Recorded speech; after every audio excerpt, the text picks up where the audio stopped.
네, 오늘의 11월의 본격적인 반등의 시작이었으면 좋겠습니다. 오늘 양 지수 모두 붉게 물들고 있는데요. 자, 월요일에 잠금 해제, 오늘은 이분과 함께합니다. 알파경제 김종효 이사님 나와 계십니다. 어서 오세요. 네, 안녕하십니까. 네, 이사님과 잠시 후에 오늘의 잠금 해제 종목들 열어보기로 하겠고요. 원맵 먼저 살펴보고 오겠습니다. 자, 삼성전자 10조 원 규모의 자사주 매입과 소각 이슈가 삼성전자를 7%가량 끌어올리고 있습니다. SK하이닉스까지는 그 훈풍이 깃들지 않고 있는데 조금 다른 흐름으로 가고 있기는 합니다만 소부장단 종목들도 일부 상승 나와주고 있네요. 개장 직후보다 상승폭을 좀 가파르게 키워나가고 있는 대부분의 섹터입니다. 특히 2차 전지 쪽에서는 지난 금요일에 큰 충격을 받아갔던 LG에너지솔루션이 2.8%가량의 반등세, 삼성 SDI도 5%가량의 상승 흐름 쌓아 올려주고 있고요. 지난 금요일장에서 11%가량 빠졌었죠. LNF도 5.44% 강세 흐름 함께 누리고 있습니다. 자, 오늘 제약바이오 섹터 내에서 주목할 만한 종목이 루닛이 아닐까 싶은데요. 지금 20% 넘게 급등세를 시현하고 있습니다. AI 의료 진단 쪽에서 아스트라제네카와의 협업 소식이 들려왔죠. 이 소식을 등에 업고 빠르게 상승폭을 쌓아 올려주고 있는 루닛입니다. 자, 오늘 자동차 섹터도 3%에서 4% 아주 가파른 상승 흐름 그려주고 있고 HL만도의 경우에는 8% 넘는 급등세 시연을 해주고 있습니다. 자, 오늘 은행주, 게임주, 엔터 콘텐츠 쪽 전반적으로 분위기 좋은 가운데 오늘은 삼성생명에 대한 이야기를 좀 해보려고 하는데요. 김종효 이사님께 삼성생명 좀 여쭤보고 싶어요. 지금 사실 삼성전자도 지금 7%가량 상승 흐름 나와주고 있는데 삼성생명의 흐름이 상당히 가파르게 나타나고 있거든요. 지금 삼성생명 그룹주들이 상승률을 주도하고 있다 이렇게 보여지기도 하는데 삼성전자보다 더 오르고 있는 이유 어디서 찾아볼 수 있을까요? 네, 일단 오늘 오르고 있는 종목군들의 특징을 보시면 다 지배구조의 정점에 있는 종목들이 아닌가 이렇게 보여지거든요. 일단 삼성생명도 그렇고 삼성물산도 그렇고 삼성 SDS도 그렇고 전부 이재용 회장과 삼성그룹의 지배구조 정점에 연관되어 있는 종목군들이잖아요.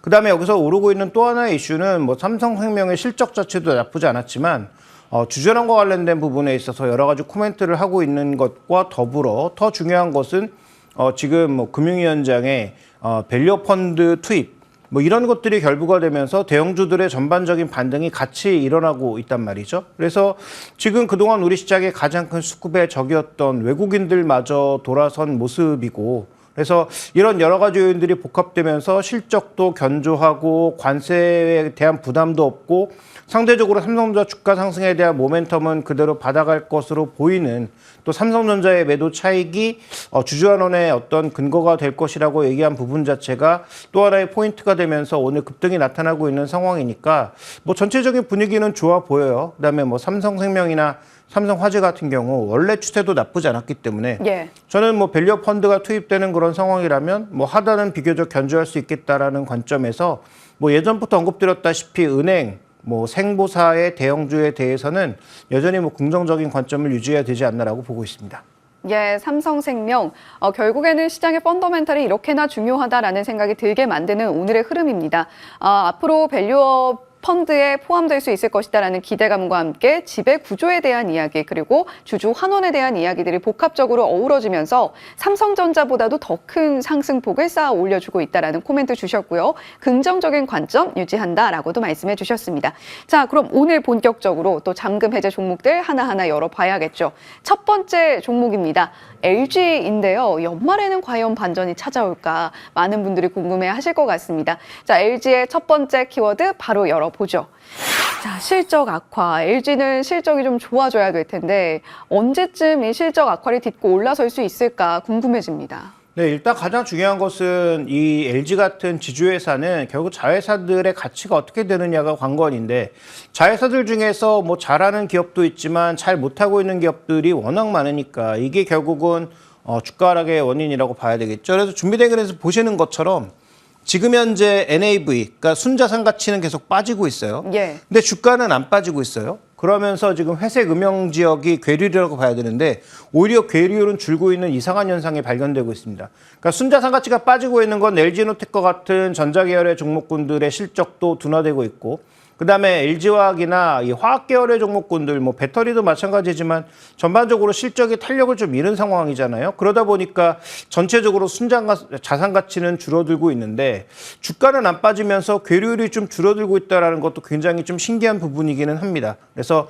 현재 구간에서 주가가 뭐 큰 폭의 강세를 보인 적도 없지만 최근에 LG 그 전자나 LG 화학 계열의 전반적인 가치 하락에도 불구하고 주가가 굉장히 견조하게 버텨내고 있다는 관점에서 평균치로 다시 회귀할 수 있는 그런 강력한 모멘텀이 나타날 것인지 아니면 이렇게 회귀하지 않고 계속 전체적으로 밸류를 키워나가는 그런 모습으로 그래서 평균치를 오히려 낮추는 그런 방향으로 갈 것인지가 굉장히 중요한데 뭐 시장에서는 지금 저 평균치가 굉장히 순자산 가치 대비해서 낮게 평가받았던 부분을 다시 되돌릴 수 있는 모멘텀이 있지 않느냐 이런 쪽으로 좀 보고 있는 것 같습니다. 네, LG 같은 경우는 석유, 화학 부문의 부진이 계속해서 실적의 발목을 붙잡고 있는데 그와 함께 지금 뭐 순자산 가치와 여러 가지들을 고려했을 때 LG의 밸류에 있어서는 어떤 변곡점을 맞이하고 있다라는 포인트를 짚어주셨습니다. 자, 그렇다면 두 번째 키워드, 과연 2025년은 그 변곡점의 스타트가 될 수 있을 것인가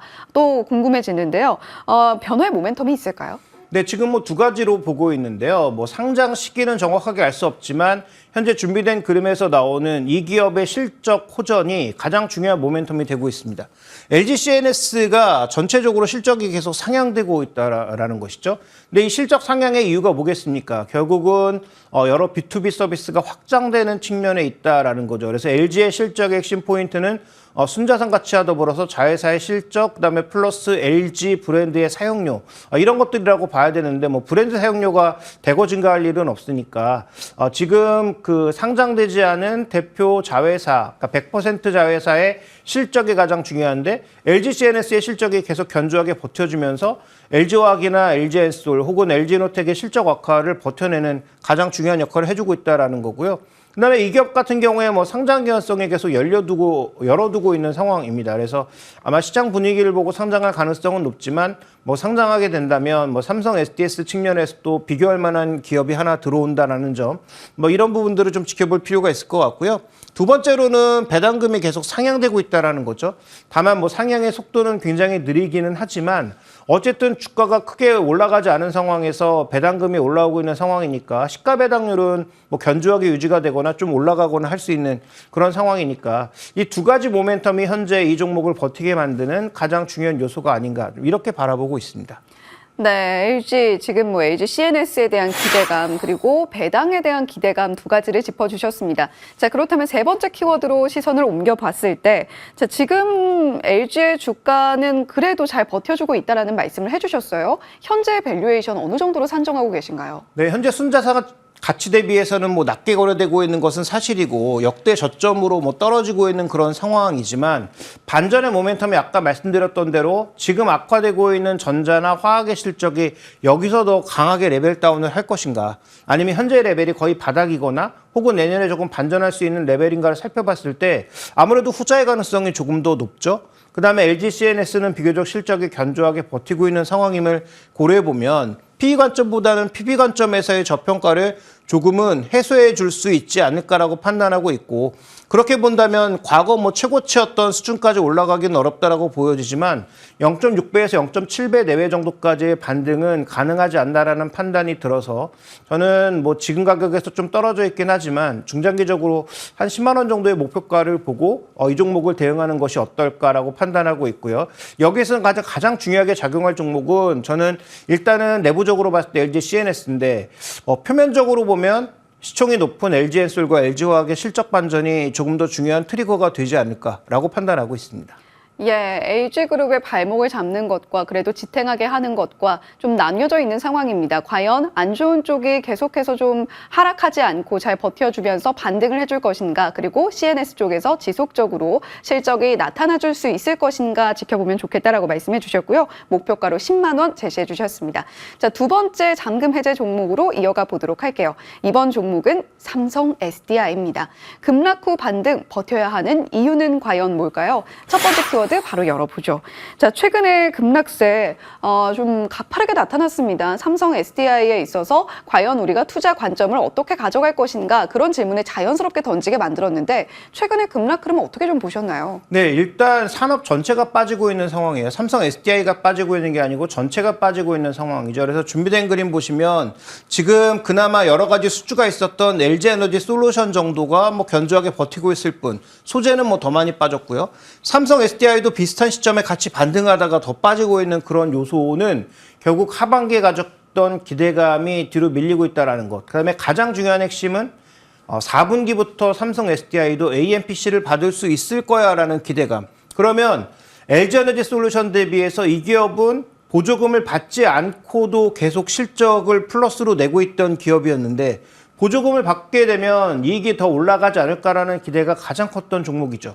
근데 4분기부터 받을 수 있다라고 생각했는데 트럼프 당선인이 당선이 되면서 이런 기대감이 급속도로 사라진 게 그다음에 추가적으로 지금 LG에너지 솔루션 대비해서 추가 수주가 제한적이었던 게 주가 급락의 원인이라고 판단해 봐야 될 것 같습니다. 그래서 여러 가지 펀더멘탈적인 우수함이 있음에도 불구하고 전체 업종의 하락 그다음에 기대했던 정책 자금, 그리고 AMPC라고 하는 소위 이제 보조금과 같은 그런 세제 혜택이 사라질 가능성에 대한 부분 때문에 급락이 좀 나타난 것이 아닌가 좀 이렇게 봐야 될 것 같습니다.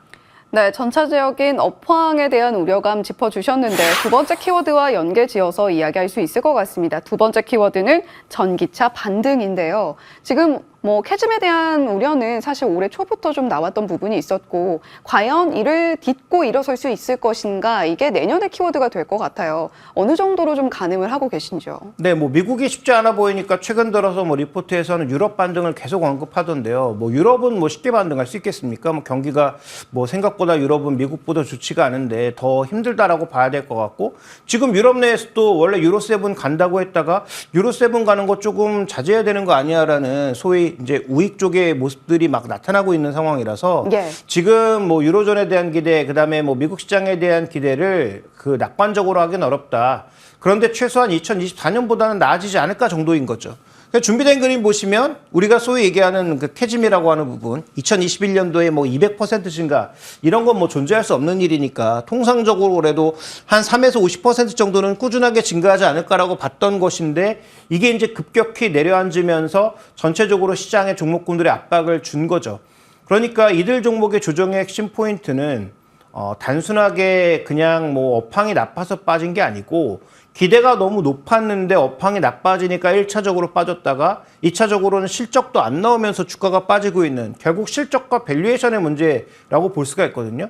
그러면 LG에솔도 지금 AMPC를 빼면 적자는 마찬가지고 나머지 기업은 더 말할 필요도 없는 그런 상황인데 그러면 이 안에서 누가 가장 견조한 실적을 내고 있는가는 저는 너무 명확하다라고 판단하고 있고요.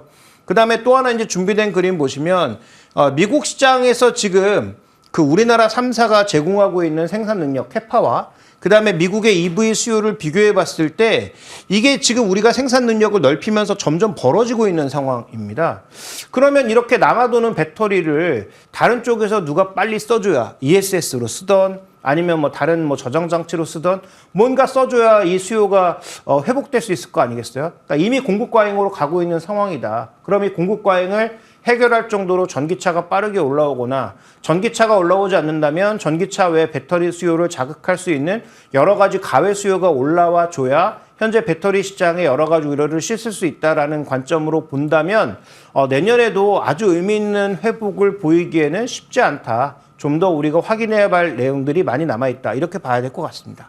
네, 아직까지 2025년에 대해서 마냥 장밋빛 전망을 던지기에는 해소해야 될 것들, 넘어야 될 산들이 아직 남아있다라는 이야기를 해주셨습니다. 자, 그런 만큼 과연 실적을 견조하게 계속해서 내줄 수 있을 것인가, 그리고 전기차 캐즘을 극복할 만한 다른 쪽에 자극이 있을 것인가, 이 부분을 집중적으로 지켜봐야 된다라는 이야기를 해주셨는데요. 세 번째 키워드로 이어가 보겠습니다. 자, 그렇다면 이러한 부분들을 차치하고서라도 지금 현재 구간에서의 밸류에이션은 어떤가를 저희가 또 짚어봐야 될 것 같아요. 네, 다른 종목에 비해서는 너무 싸죠. 물론 시장 전체로 놓고 봤을 때 진짜로 최악에 놓여 있는 산업에 비해서는 당연히 높고 시장 평균 정도의 수준보다 약간 높은 수준입니다. 그래서 지금 보시면 PR 관점에서는 뭐 크게 의미가 없어진 상황, 그 다음에 실적이 뭐 계속 나빠지고 있으니까 PR 관점에서는 의미 있는 저점을 아직 찾기가 어려운데 PB 관점에서 보면 계속 이제 신저점을 찍고 있단 말이죠.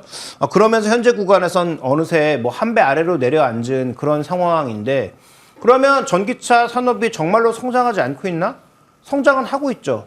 여전히 중국은 빠른 속도로 성장하고 있고 미국은 뭐 그렇게 좋은 속도는 아니지만 그래도 성장하고 있고 유럽도 성장 속도가 줄어든 것이지 성장하고 있거든요. 그러면 성장하고 있는 산업에 여러 가지 바이어스를 다 제거해서 우리가 비싼 종목군들은 조금 배제한다고 하더라도 PB가 0.8배, 7배 수준으로 내려간 종목은 오히려 너무 저평가받고 있는 게 아닌가라는 생각을 저는 하고 있습니다. 그래서 우려는 과도했고 AMPC가 만약에 이어지는 상황으로 간다면 삼성 SDI의 주가 회복 속도가 가장 빠를 것으로 예상이 되고 있고요. 현재 보조금을 받지 않고도 유일하게 계속 플러스 실적을 내고 있는 기업이라는 측면에서 이런 주가 하락은 뭐 박앤세일의 기회다라고 판단하고 있기 때문에 저는 뭐 PB 한 1.5배가 좀 안 되는 1.3배 정도를 계상한 한 40만 원 정도를 목표가로 두고 지금 구간에서부터 분할 매수가 충분히 가능하다. 또 기존에 이제 뭐 보유하고 계시다가 손실이 나신 분들도 충분히 여전히 보유가 가능한 구간이 아닌가라고 보고 있습니다.